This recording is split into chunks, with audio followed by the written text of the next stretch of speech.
We thought we might talk a little about moral dimensions to public life, because you've, in a way, wanted to change quite a lot about Britain and make it a country working for all. I just wondered whether whether that meant there was an ethical gap in your view of it that you think needs to be filled. So I wanted to explore that with you. Well, I think it's very important that people don't feel that economic growth, that benefits of what is happening in society are only being felt by a privileged few. I think it is important that government ensures that we do have a country that works for everyone, and that comes in different dimensions. It means an economy that works for everyone, where economic benefits are spread more across the country.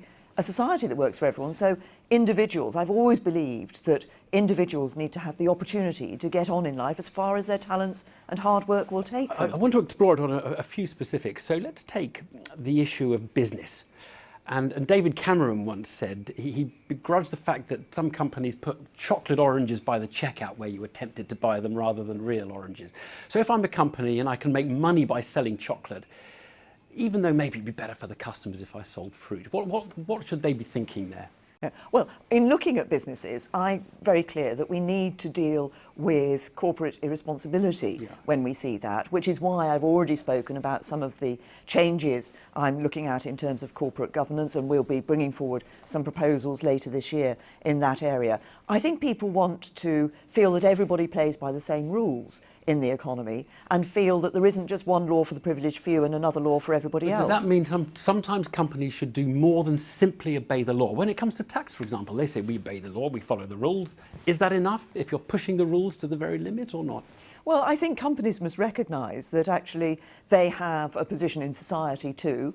For any company, they don't just do things on their own. They have a reliance on people in their community, on their customers, and so forth. This is why I'm talking about issues like consumer representation being on boards, worker representation being on boards. I think it's looking at that wider community in terms of the impact that a business has. Okay, so that could be a real change. Let's take another area, which is party funding. You will know lots of people have given money to political parties and have ended up in the House of Lords.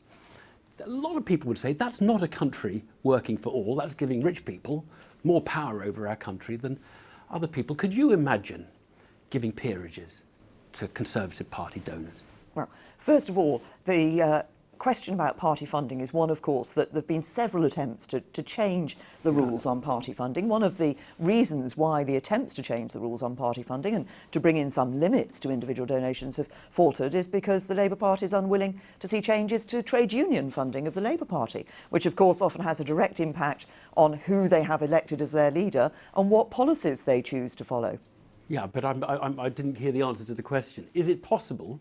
Because I think others have tried to get to grips with this and they haven't. But I think you're going to try and get to grips with things that other people haven't got to grips with. So is it possible that you would be giving peerages to people who've made large donations to your party? The answer to that is, Evan, that at the moment, with everything I'm looking at, the last thing I'm thinking about is giving peerages to people. I've got a task to do as Prime Minister. It's to reinstate some trust for the British people with their politicians. This is an issue of trust. But there's a bigger issue of trust that we have at the moment, which is us delivering on the Brexit vote that took place on June the 23rd. But this means you could be giving peerages to people who are giving big donations, and that isn't a country working for all. This is the most simple example that you, Theresa May, could stop here and now in this interview by just saying, by the way, give money to the Tories, we're not going to give you a peerage. Well, what I think is important in terms of the honours system, and I said this the other day, is that it is an honours system that rewards those who have made contributions to our society. If you look at the vast majority of people who receive honours, actually they are people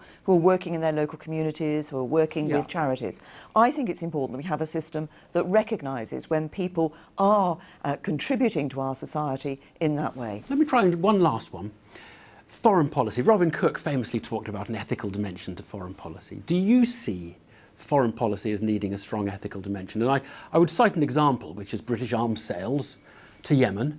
Select committee reports have said those are probably being used to perpetrate atrocities in Saudi. We're selling the arms to Saudi Arabia, but atrocities in Yemen being perpetrated by British weapons. Is that something Britain should be doing or not? Well, first of all, we have one of the strongest regimes in terms of exports of arms anywhere of any country in the world. Is it working in this case? Is it working in this case? We have one of the strongest regimes in relation to arms exports of any country in the world.